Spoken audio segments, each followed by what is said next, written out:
Many modern games today have really expanded on the idea of RTS and how the RTS genre should be shaped. And if you don't know what RTS is, that's basically real-time strategy. A majority of you might be familiar with series such as Total War or StarCraft 2. But one game in particular that really set the standard for RTSs to come is Age of Empires. This game was developed by Ensemble Studios and published by Microsoft. Now this was during 1996, when the times of Microsoft was really on top. But should this game stand up with the all-time greats? We'll take a look at it as we review the graphics, audio, and most importantly, the gameplay. Remember, since this game came out in 1998, the standard that we will be using is obviously 1998, so we'll not be comparing the graphics to other games.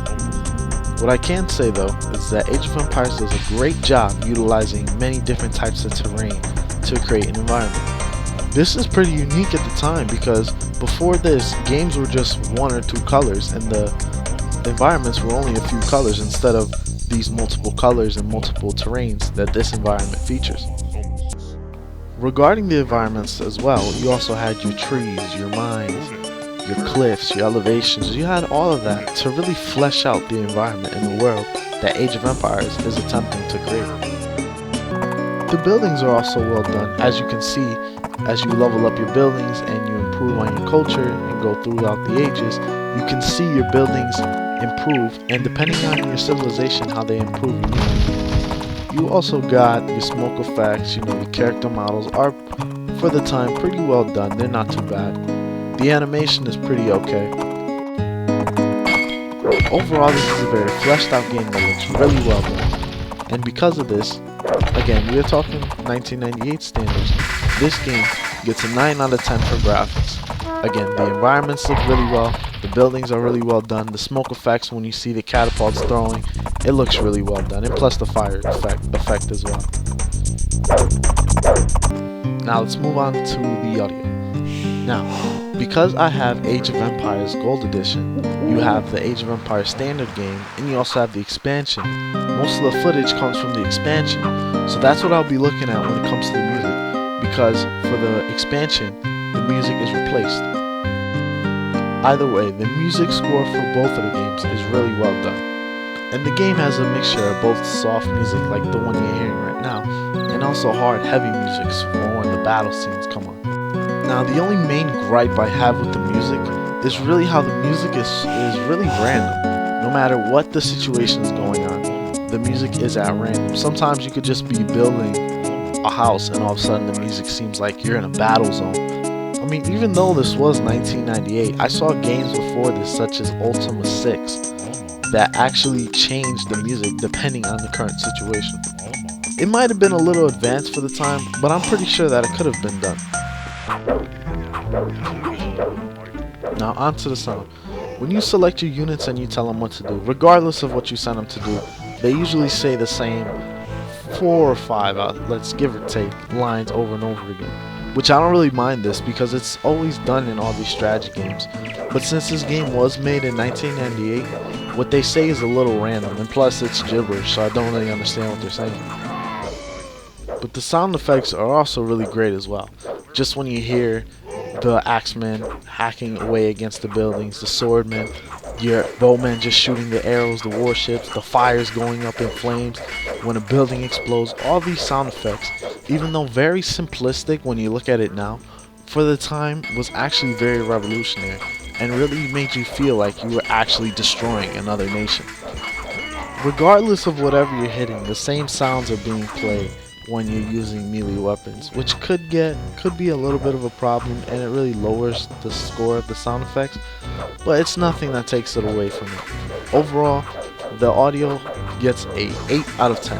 Again, the music was really revolutionary for the time. I mean, sometimes the music does seem out of place as it doesn't really go all the time with the atmosphere and what was really going on, but overall the music is really good as well as the sound effects. Therefore, the audio, once again, gets an 8 out of 10. On to the gameplay. Now, you had so many features when you did the single player or multiplayer. You had your random map, you had your campaign, your deathmatch, and various scenarios as well.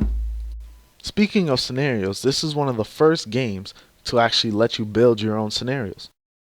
Even though this does look very primitive looking back on it, this is still a very innovative feature. Regardless of its simplicity, this still had a lot of features to it.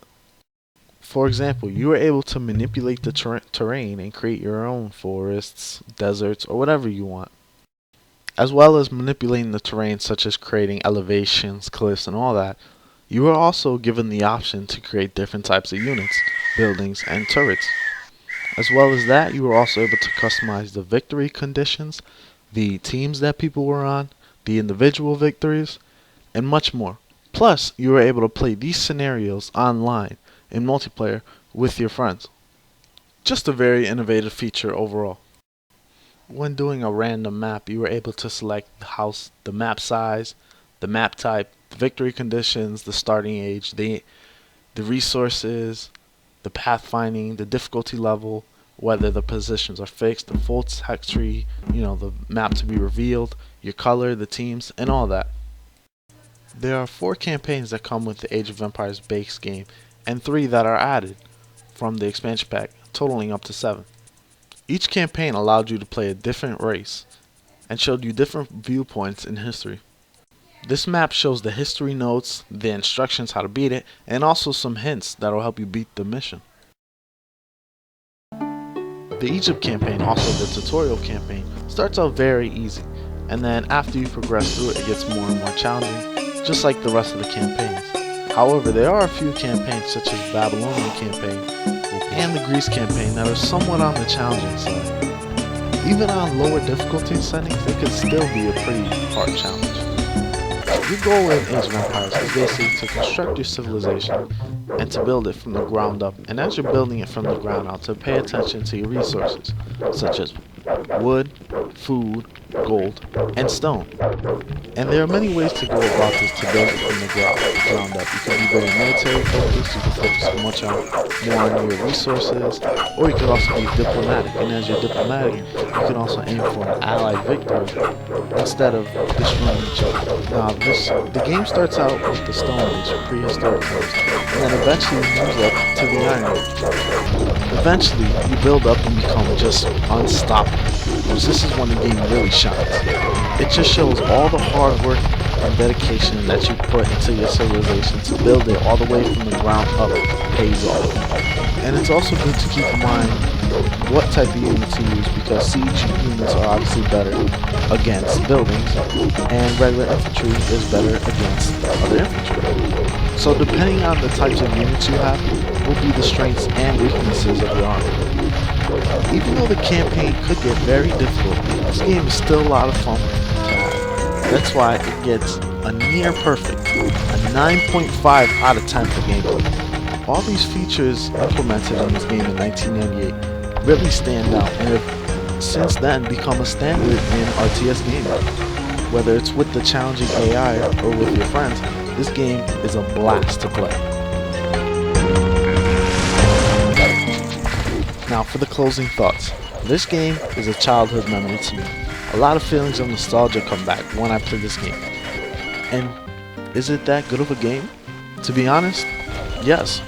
This is a great game that had so many features, and just because of that, has set so many standards for RTS strategy games to come. It was really one of the first games that really got my mind working, and I really had to think every time I made a certain move. It might not be the greatest game of all time, because there are critics that argue that the second Age of Empires is better than the first, but sometimes I beg to differ. Even though it isn't the best game of all time, this is still one of the greatest games of all time. That's why this game, Age of Empires, Gold Edition, so that means the base game and the expansion packs, will get a 9 out of 10. There's a ton of fun to be had, and this is certainly a classic in games. Now, I recommend this game to all the people interested in the RTS genre, as well as people that aren't. This is Pow3rh0use, signing off.